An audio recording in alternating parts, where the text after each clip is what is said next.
স্বাভাবিক অবস্থায় আনতে সরকারকে বেগ পেতে হচ্ছে।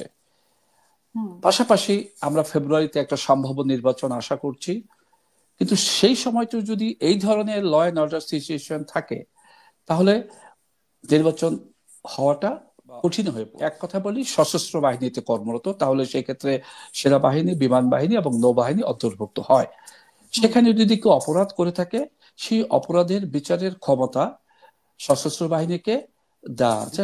প্রক্রিয়া সঠিকভাবে সম্পন্ন হচ্ছে কিনা সেই প্রক্রিয়ার মধ্যে কিন্তু সামরিক বাহিনীর কোনো নেতৃত্ব জড়িত থাকার কথা নয়। কাজেই কেউ যদি এটা নিয়ে কথা বলে, আমি মনে করি সঠিক না। অনুষ্ঠান শুরুতেই কিছু কথা বলেছেন, যেখানে দুটো ভাগ করা যায় সেই শুরুটাকে।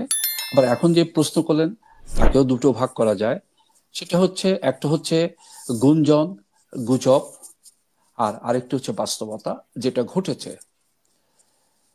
যেটা ঘটেছে সেই সম্পর্কে একটু আগে বলি। সেটা হচ্ছে, আপনি শুরুতেই বলেছেন যে সম্মানিত সেনাপ্রধান প্রধান বিচারপতির সাথে সৌজন্য সাক্ষাৎ করেছে, এটাকে কিভাবে দেখছি। হুম। যেহেতু বর্তমান বাংলাদেশের প্রেক্ষাপটটা হচ্ছে গণ অভ্যুত্থান পরবর্তী একটা সময়, যেখানে কিছুটা অস্থিরতা বিরাজ করছে। সুতরাং একটা অস্থির পরিবেশকে বা অস্থির পরিস্থিতিকে স্থিমিত করতে হলে, থামাতে হলে, কিংবা স্বাভাবিক অবস্থা আনতে হলে কিছু কিছু পদক্ষেপ হয়তো দিতে হয়, যেটার হুম। জন্য সবকিছু লিখে দেওয়া থাকবে না। সেখানে স্বাভাবিক জ্ঞান বুদ্ধি, বিচার বিশ্লেষণ ব্যবহার করতে হয়। সেই প্রেক্ষাপটে হয়তো সম্মানিত সেনাপ্রধান প্রধান বিচারপতির সাথে সৌজন্য সাক্ষাৎ করেছেন, যদিও এই ধরনের সাক্ষাৎ আমরা ইতিপূর্বে কখনো দেখিনি। যেহেতু দেখি নাই, তাই হয়তো এটাকে নিয়ে নানা রকম কথা, গুঞ্জন ইত্যাদি শোনা যাচ্ছে। এখন আমরা হয়তো ভাবতে পারি যে তাহলে সেখানে গিয়ে কি আলাপ হলো। সৌজন্য সাক্ষাৎ করার সময় কিছু না কিছু তো আলাপ হতে পারে। হুম। এটা যদিও সৌজন্য সাক্ষাৎ, তারপরে আমার যেটা ব্যক্তিগত বিষয়, সরাসরি বোধহয় অস্বীকার করেননি। হুম। মাননীয় আইন উপদেষ্টা একবার বলেছেন যে উনি এই সম্পর্কে কিছু জানেন না। জানেন না। হুম। আর আর অন্যভাবে আরো কারো পক্ষ থেকে এই সাক্ষাৎকারটাকে কিন্তু অস্বীকার করা হয়নি। হুম। রাষ্ট্রপতি কিংবা প্রধান উপদেষ্টার সাথে যে সাক্ষাৎকার, সেই সম্পর্কে বলা হয়েছে যে হ্যাঁ, এটা হয়েছে। আমি হুম। সেই শেষ প্রেক্ষিতেই বলছিলাম যে যেহেতু আমরা ধারণা করতে পারি যে বাংলাদেশের বর্তমান যে ল অ্যান্ড অর্ডার সিচুয়েশন কিছুটা অস্বাভাবিকতা বিরাজ করছে, এবং স্বাভাবিক অবস্থায় আনতে সরকারকে বেগ পেতে হচ্ছে।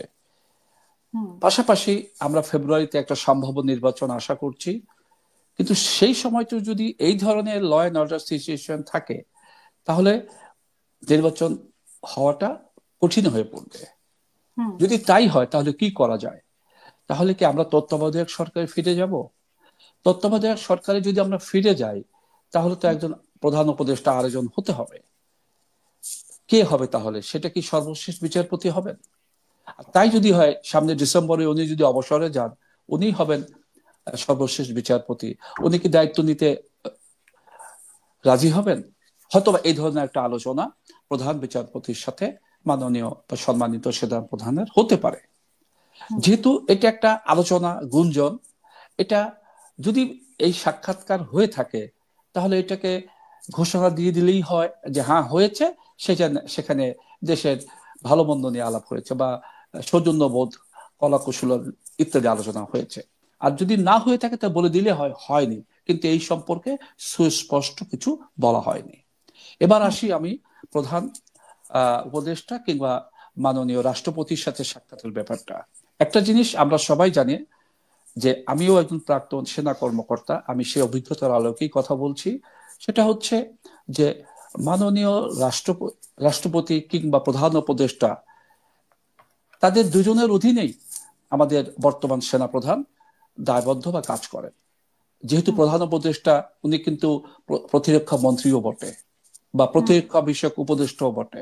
সেই হিসাবে উনি কিন্তু যে কোনো সময় প্রধান সেনাপতি হিসাবে কিংবা মাননীয় সেনাপ্রধানকে ডেকে পাঠাতে পারেন, কিংবা হুম। সেনাপ্রধান যদি মনে করেন তার কোনো দরকার আছে কোনো বিষয়ে আলোচনা করার, উনি সাক্ষাৎ করতে পারেন। একই প্রক্রিয়ায় মাননীয় রাষ্ট্রপতির সাথেও দেখা হওয়াটা বা সাক্ষাৎ হওয়াটা একেবারেই স্বাভাবিক একটা ব্যাপার। এখানে গুঞ্জনের কোনো কিছু অবকাশ নেই। আপনি যে কথাটা বলছিলেন যে আহ, তৎকালীন আওয়ামী লীগ সরকারের সময় যারা কাজ করেছে, একটা কথা বুঝতে হবে যে 16-17 বছর সেই সরকার ক্ষমতায় ছিল। হুম সুতরাং দেশের সর্বত্রই আমরা সবাই কাজ করেছি। আমরা বলতে আমি না, সামগ্রিকভাবে পুরো বাংলাদেশ। সেই হিসেবে যারা তখন কাজ করেছে এবং এখনো যারা করছে, তাদের সাথে কাজ করা মানেই কিন্তু এটা না যে সেই আনুগত্যতা যতখানি তাদের প্রতি ছিল এখন সেটা চলে যাবে। হুম কিছু অতি উৎসাহী কিছু থাকে প্রশাসনে বা বিভিন্ন মন্ত্রণালয়ে, সরকারি কর্মকর্তা, বেসরকারি কর্মকর্তা বা সামরিক বাহিনীর কিছু লোক, তারা হয়তো একটুখানি আগ বাড়িয়ে কিছু কাজ করে থাকতে পারে। হুম তাদেরকে হয়তো চাকরি থেকে বের করে দেওয়া, অবসর দেওয়া, এই যে প্রক্রিয়াটা এটা কিন্তু চলছে। কিন্তু হুম একটা কথা তো মানতে হবে বা বিশ্বাস করতে হবে যে হঠাৎ করে যদি সবাইকে একসাথে বের করে দেওয়া হয়, তাহলে একটা হুম যে শূন্যতা তৈরি হবে, সেই শূন্যতা পূরণ করতে সময় লাগবে। একজন দক্ষ প্রশাসক, দক্ষ হুম আমলা একদিনে তৈরি করা সম্ভব না। তাই হুম ধারাবাহিকভাবে এই শূন্যতাটা পূরণ করতে হবে। ধারাবাহিকভাবে যারা অতি উৎসাহী ছিলেন তাদেরকে বের করে দিতে হবে। আমরা কিন্তু একটু খেয়াল করলে দেখব, সেটা সামরিক বাহিনীতে হোক কিংবা বেসরকারি বাহিনীতে হোক বা মন্ত্রণালয় হোক, বেসরকারি আমলারা হোক, এদেরকে কিন্তু ধীরে ধীরে তাদের বিশেষ আনুগত্যের কারণে চাকরি থেকে অবসর দেওয়া হচ্ছে, কাউকে কাউকে বিচারের আওতায় আনা হচ্ছে। সুতরাং প্রক্রিয়াটা কিন্তু চলছে এবং আমি বিশ্বাস করি এই প্রক্রিয়াটা চলবে। তবে যখন একটি নির্বাচিত সরকার এসে ক্ষমতা গ্রহণ করবে, তখন এই প্রক্রিয়াটা আরো বেগবান হবে। আমরা সেই দিনের অপেক্ষায় থাকতে পারি।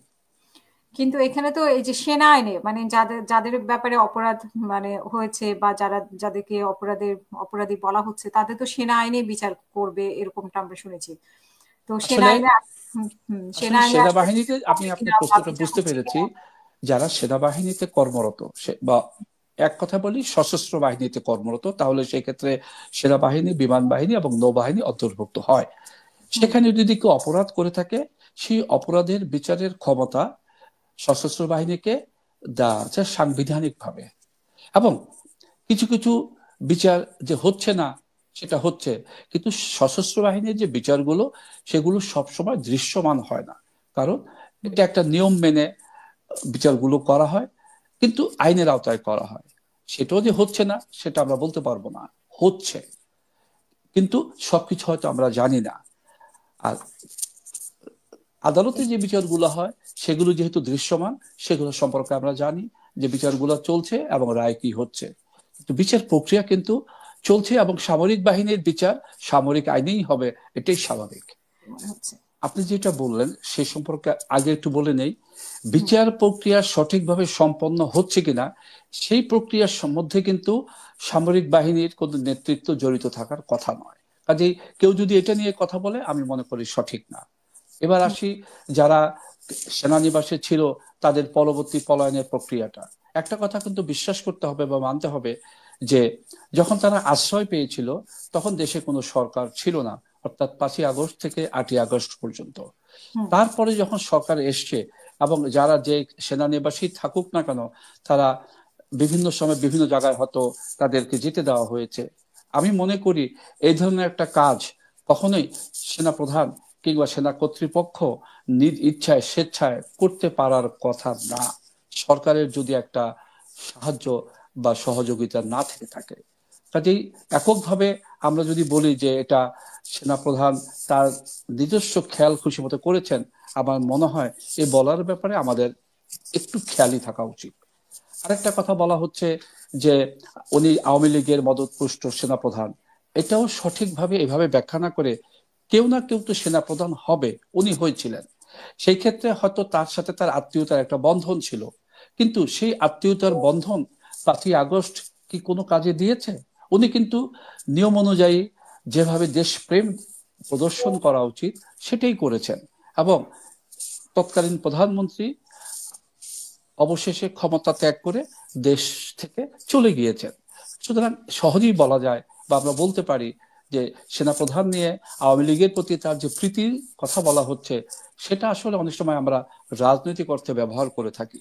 অন্যথায় উনি কিন্তু একক ইচ্ছায়, যেহেতু উনি কর্মরত, দেশে সরকার আছে, যা ইচ্ছা তাই করতে পারবেন না বা পারার কথাও না। সুতরাং গুঞ্জনের উপর ভিত্তি করে যদি আমরা সরাসরি কোনো উদাহরণ দিয়ে কথা বলতে না পারি, সেটা আমাদের দেশের জন্য ক্ষতিকর, দেশটার সামনে এগিয়ে যাওয়ার জন্য ক্ষতিকর হবে।